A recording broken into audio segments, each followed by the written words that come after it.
Hello everyone, my name is Fungus and welcome back to this Imperator Rome Purple Phoenix campaign, where we are about to embark on what should be our last war.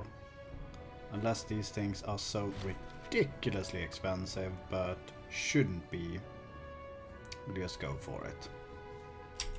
Are there any armies we're controlling that we don't care about? Yes, apparently we're controlling you. We don't want to. Go forth, venture into the great beyond, and yeah, do what you need to do.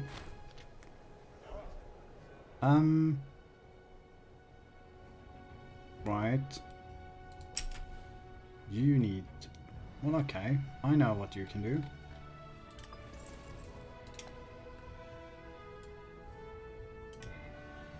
There you go. Enjoy. Sieges are coming in. Yeah, it's all good. Oh my god, calm down. And conversions are being happening here as well, so should be very, very good. There's another couple here. Kick out a couple of the Canaanites. I don't know how to pronounce it. And we are done.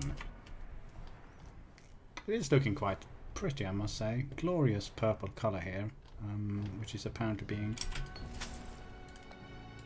Right, there we go. Could you deal with that? I thought I had them automated, but evidently not.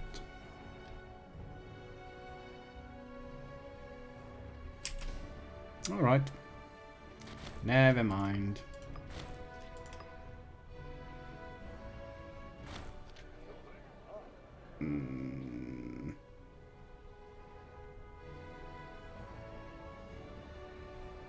Sure. I mean, she's going to die soon anyway. I mean, it's not like she's going to be able to rebel with 10 troops. That's just not happening.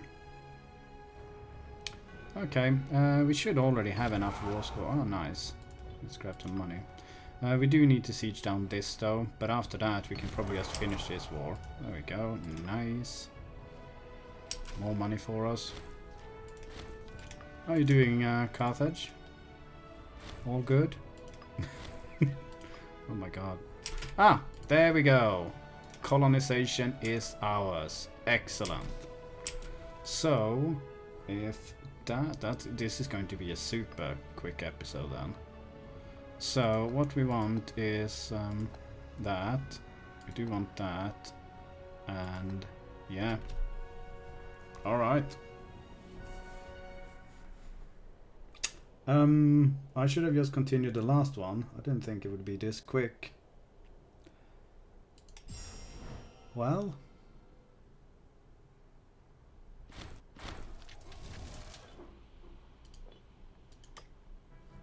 Okay. So, if we look at this, it's annoying to have the post map there. And just bring in the picture of what we intended. I think we've done quite well. We got this car part sort of sorted. We got the Balearic Islands. We got this. This is roughly what we want here.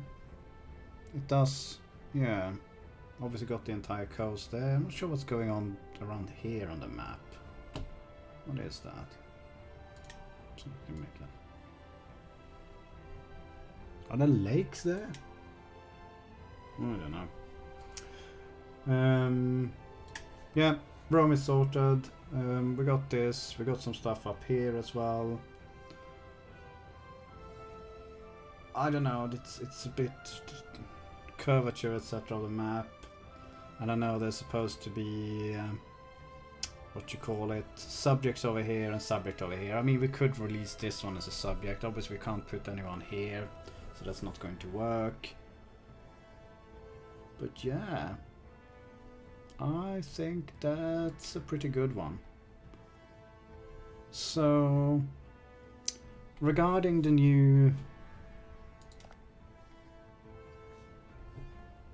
what do you call it, Republic mechanics, I mean, they are slightly more interesting, I'd say, compared to the previous ones.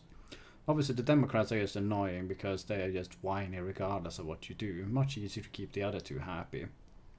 And besides, noble happiness is probably going to beat citizen output because, you know, the nobles produce more science and more trade routes than the citizens does. I mean, it's just looking at our capital at the moment. With our glorious noble elite here producing 51 research points compared to these ones producing 18. And this is at max happiness, so... Granted, happiness is capped, so if you are at 100% happiness, you don't get any more, where sort of, you know, production output scales better. But I don't think that matters too much. And can we see how much trade routes they produce? Yeah, the nobles are producing a ludicrous amount of trade routes as well, so I'm not sure whether that's tied into how happy they are, though.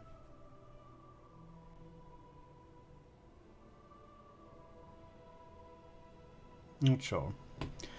So yeah, so they are obviously whining. These things, I'm not sure if there's a better way to manage who gets put in charge though. I might need to look into that. It seemed kind of random. And obviously keeping the oligarchs happy is the easiest thing. So apart from that, yeah, all good. Cultures is pretty nice as well, I must say. The only thing that's kind of weird is that previously the AI seemed to be more keen on doing culture and religious conversions, if I remember correctly. At the moment it just seems to be running trade literally everywhere. It does do civilization as well.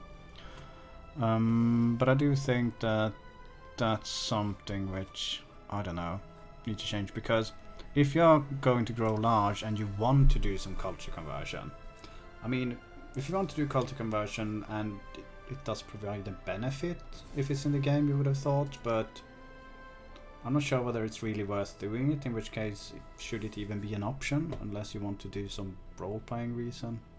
I don't know. Seems a bit weird. Might need to look into that a bit more. What else? We didn't actually get the rebellion. I mean, we could trigger one, but I don't really see the point of doing that.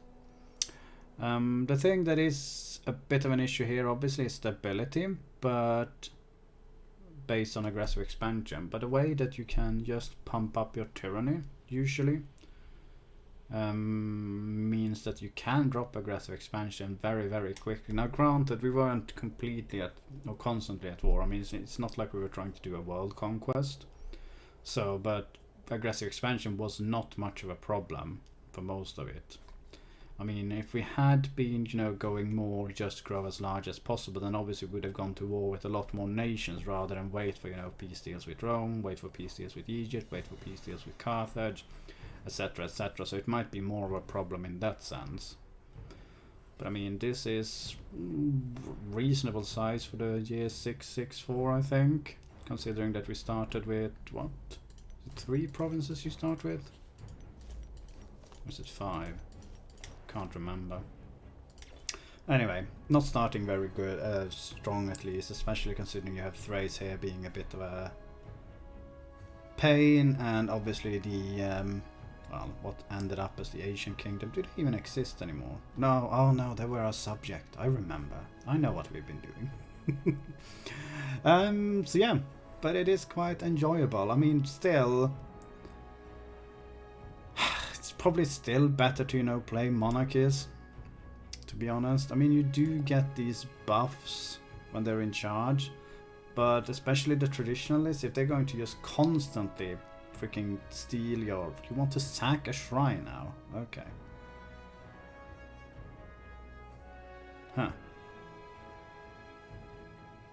It's interesting. But I mean, they kept just spending up all of our... what you call it? Political influence. Which obviously means that you have less of an ability to fabricate claims. Now granted, again, if we were just blobbing in general, it would be better to just take these ones. But because we didn't want to go into Armenia, the free claims granted by this one is kind of pointless. Obviously, if we had taken this one, there are some really, really nice buffs in there, but we wanted to stay as Byzantion. And obviously our name belongs down here now, apparently, which is weird. And there, and there. And on the island, I guess, as well. Yeah, very nice. We need to make sure. So we have 1, 2, 3, 4, 5, 6, 7 Byzantions at the moment. Very good. But apart from that, I am enjoying it. This game is getting better and better with each release, so it will be interesting to see what they do with the Autumn of War. And see what happens there. I haven't actually paid any attention to the release notes. Anyways, I'm just babbling now, so I am going to finish this episode here, and I will see you in the next campaign. And if you are looking forward to CK3 as well, please feel free to look into that campaign as well, whatever that might be. Alright. Bye bye.